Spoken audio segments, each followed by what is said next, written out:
Hello. 6 years తర్వాత ఒక satisfactory Sankranti అండి నాకు. అంటే లాస్ట్ ఇయర్ కూడా చాలా పెద్ద హిట్, కానీ అనుకున్నంత సాటిస్ఫాక్షన్ లేదు డిస్ట్రిబ్యూటర్ సైడ్ నుంచి కానీ వీటి నుంచి కానీ. కొంచెం 100% ఒక సాటిస్ఫాక్షన్ ఉంటుంది కదా సినిమా హిట్ అయితే.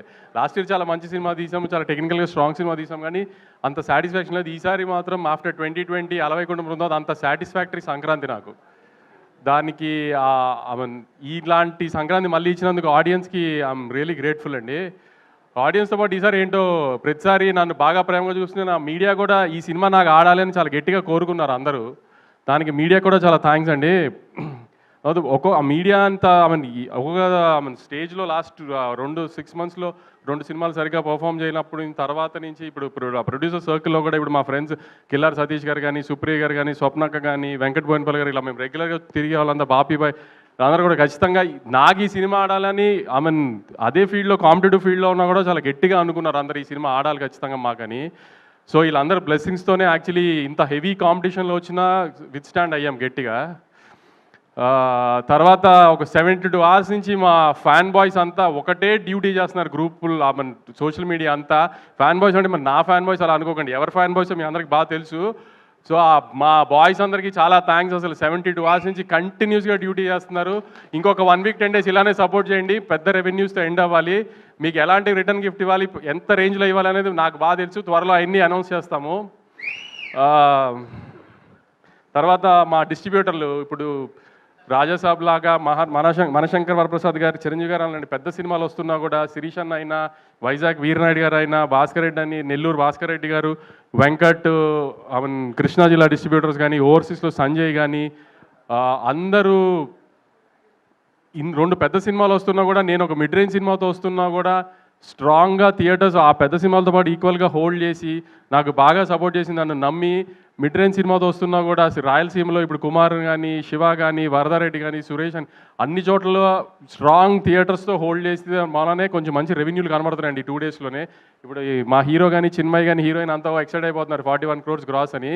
అదంతా మా డిస్ట్రిబ్యూటర్లు మిడ్ రేంజ్ సినిమాను కూడా అంత గట్టిగా నన్ను నవీని నమ్మి అన్ని థియేటర్స్ హోల్డ్ చేశారు. దానికి చాలా థ్యాంక్స్ అండి డిస్ట్రిబ్యూటర్స్ అందరికీ.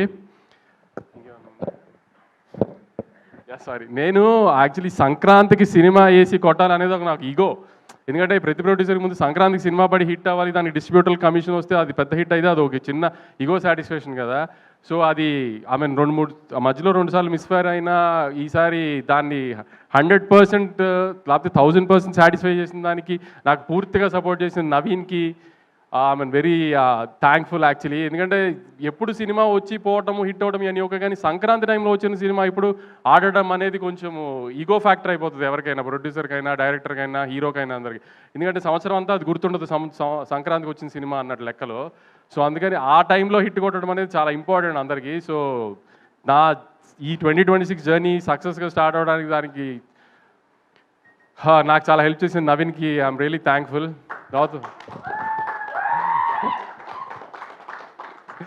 తర్వాత మా మీనాక్షి లాస్ట్ ఇయర్ సంక్రాంతికి వస్తున్నాం రిలీజ్ అయింది. దాని తర్వాత నుంచి ఈ సినిమాలో పెట్టినప్పటి నుంచి నవీన్ తన మూడు ప్రకారం ఆన్ అండ్ ఆఫ్లో షూటింగ్ చేస్తాడు. నువ్వు ఏ సినిమా ఒప్పుకోవద్దు, ఎందుకంటే సడన్గా డేట్లు అడిగితే మళ్ళీ ఇబ్బంది అవుతుంది అని ఆపితాని పాపం ఏం సినిమా చేయనివ్వకుండా ఖచ్చితంగా సంక్రాంతికి హిట్ ఇస్తాము, నువ్వు టెన్షన్ పడకు, నువ్వేం సినిమా రిలీజ్ లేదని టెన్షన్ పడకని. నువ్వు నాకు 1 year అంతా రిలీజ్ లేదు, ఇది రిలీజ్ తినేసేది బుర్ర నన్ను వెంకిని. కానీ అలానే ముందు ఈ సినిమాని అదే 12th 13 చెప్పాను, అమ్మ తల్లి నీకోసం సినిమా లేకపోతే మా బుర్ర తినేస్తావు, సంవత్సరం అంతా రిలీజ్ లేదు ఇది అది అని. Now you హ్యాపీనో.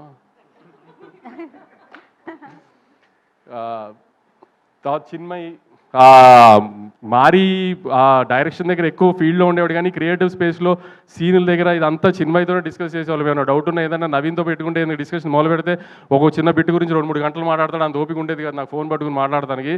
అందుకని చిన్మయ్తో డిస్కస్ చేయాలి. చిన్మయ్ అని చిన్న డౌట్లు ఉన్నా చిన్మయ్కి చెప్పి ఇది ఎడిటింగ్ కానీ లేకపోతే సీన్లో ఇది యాడ్ చేయడం కానీ ఇదే అది అని. Chinmay was very supportive last 1 year నుంచి. ఎందుకంటే నాకేం డౌట్ ఉన్నా తనకి చెప్పేవాడిని ఫస్ట్. సో ఆ సెన్స్లో ఆల్మోస్ట్ నాకు తను డైరెక్టర్ సినిమాకి. మారి ఎక్కువ ఫీల్డ్లో ఉండేవాడు, ఫీల్డ్లో పెద్ద నేను వెళ్ళి వాళ్ళని అడిగేదే ఉండదు కాబట్టి హ్యాబిట్ రూమ్లో ఉన్నప్పుడు ఎక్కువ డౌట్లు తను అడిగేవాడిని. సో తను కూడా అసలు నేను అదే చెప్పాను, ఈ సినిమా హిట్ అయితే నేనే లాంచ్ చేస్తాను సినిమా, నేను డైరెక్టర్ కానీ. తర్వాత నేను ప్రీ రిలీజ్ ఇంటర్వ్యూలో మన గ్రేడాంధ్రమూర్తి గారికి ఒక ఇంటర్వ్యూ ఇచ్చినప్పుడు నేను చెప్పాను, నేను లాస్ట్ 2 సినిమాలు సరిగ్గా ఆడలేదు కాబట్టి ఈ సినిమా నేను రిస్క్ తీసుకోదలుచుకోలేదు, అందుకే త్రివిక్రమ్ గారిని ముందే ఇన్వాల్వ్ చేసి సినిమా చూపించాను.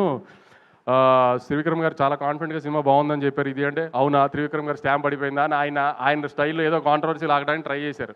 త్రివిక్రమ్ గారు సినిమా చూశారు, బాగుంది అని చెప్పారని నేను చెప్పిన తర్వాత త్రివిక్రమ్ గారు స్టాంప్ వేస్తే ఎలాంటి రిజల్ట్ ఉంటుందో చూశారు కదా ఇప్పుడు.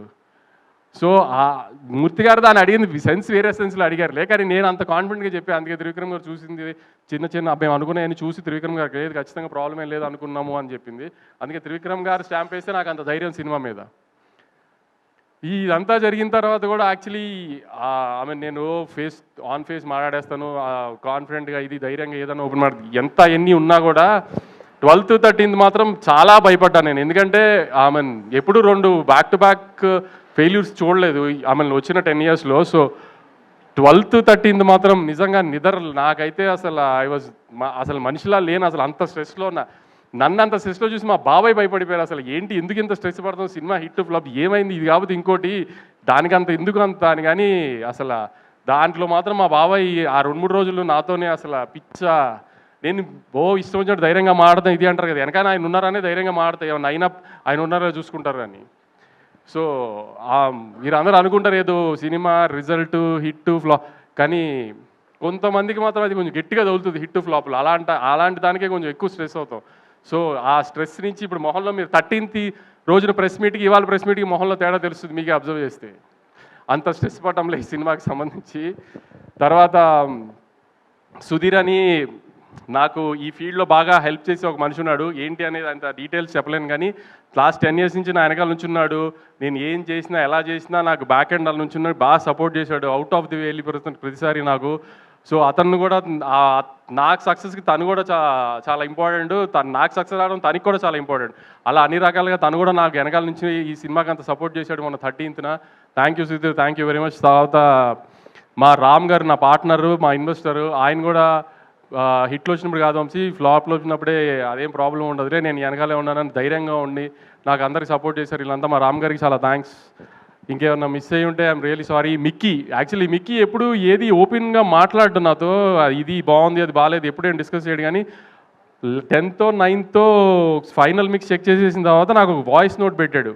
ఇప్పుడే 7-3 అంతా చెక్ చేసేసాను sir, I think we have a big winner on hand అని. ఫస్ట్ టైం మిక్కీ దగ్గర నుంచి అలాంటి ఒక వాయిస్ నోట్ కానీ అలాంటి ఒక జడ్జ్మెంట్ వినా నేను. తన పాట కూడా తను బాగుంది కదా, మీకు ఏం ప్రాబ్లం లేదు రిలీజ్ చేసేసి కదా అంటే యా సార్ అంటాడు. కానీ super sweet song, block buster song వేసేయండి బయటికి అలా మాట్లాడు. అలాంటిది మిక్కీ చెప్పాడు ఫస్ట్ టైం నాకు.